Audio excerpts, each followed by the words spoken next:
আসসালামু আলাইকুম। আজকের রেসিপি ইলিশ মাছের তেল ঝোল। তো ইলিশের তেল ঝোল বানানোর জন্য এখানে একটা ইলিশ মাছ কেটে ধুয়ে রেখে দিয়েছি। এখন কড়াই গরম করে কড়াইতে দিয়ে দিচ্ছি সর্ষের তেল। তেলটা গরম হয়ে গেছে। একটা পেঁয়াজ একদম মিহি করে পাতলা করে এখানে স্লাইস করে কেটে দিয়েছি। পেঁয়াজটা হালকা একটু ভেজে নেওয়ার পরে এখানে দুটো বড় সাইজের পেঁয়াজ আমি পেস্ট করে দিয়েছি বা বেটে দিয়েছি।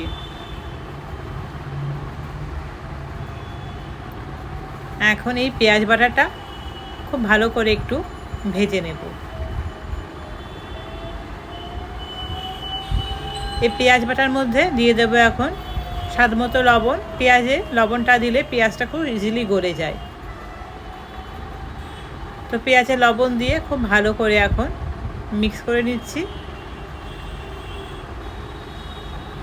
এই ইলিশ মাছের তেল ঝোল বানানোর জন্য পেঁয়াজটা একটু নরম করেই ভাজতে হয়, অর্থাৎ ব্রাউন করে বা যেমন বেরেস্তা ভাজি সেইভাবে ভাজবো, নরম করে ভাজবো। তো এখানে দিয়ে দিলাম কাঁচা লঙ্কা বাটা, 8 থেকে 10টা কাঁচা লঙ্কা বাটা দিয়েছি এখানে, আর দিয়েছি এখানে রসুন বাটা। খুবই অল্প মশলায় এই রান্নাটা হয়, খেতে কিন্তু দারুণ হয় এইভাবে যদি ইলিশ মাছের তেল ঝোল বানানো যায়। এখন খুব ভালো করে একটু ভেজে নেব রসুনটা তেলের সঙ্গে, যাতে কাঁচা গন্ধ না থাকে।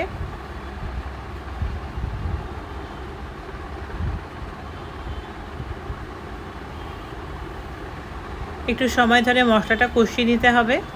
তো এখন দিয়ে দেব এর মধ্যে গুঁড়ো মশলা। গুঁড়ো মশলার মধ্যে দিয়ে দিচ্ছি এখানে ঝালের জন্য ঝাল লঙ্কার গুঁড়ো আর হলুদ। খুব ভালো করে এখন মশলার সঙ্গে মিক্স করে নেব।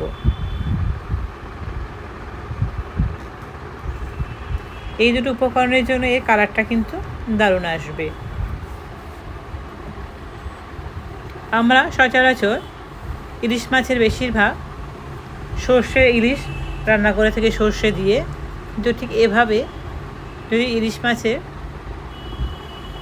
ঝোল বানানো যায় আশা করি ভালো লাগবে। তো মশলাটা খুব ভালো করে কষিয়ে নিয়ে এখন দিয়ে দিচ্ছি পরিমাণ মতো ঝোলের জন্য পানি। যেহেতু এখানে ঝোলটা পাতলা হবে তো পানির পরিমাণটা একটু বেশি দিতে হবে। তো পরিমাণ মতন পানি দিয়ে খুব ভালো করে এখন মশলাটা একটু মিক্স করে নিয়ে ঢাকনা দিয়ে ঢেকে নেব। ওয়েট করব ঝোলটা ফোটার জন্য। তো ঝোলটা ফুটতে শুরু করেছে। এখন এই ঝোলের মধ্যে দিয়ে দেব একে একে মাছগুলো।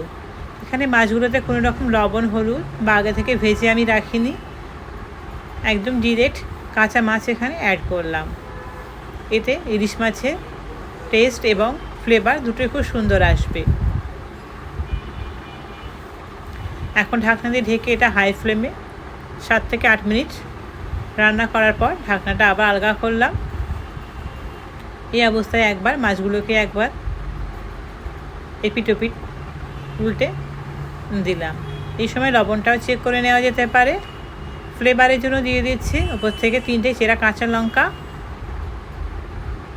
আর সবশেষে দিয়ে দিচ্ছি ভাজা জিরে এবং গোলমরিচের গুঁড়ো। এটা দিলে রান্নার টেস্টটা আরও বেড়ে যায়।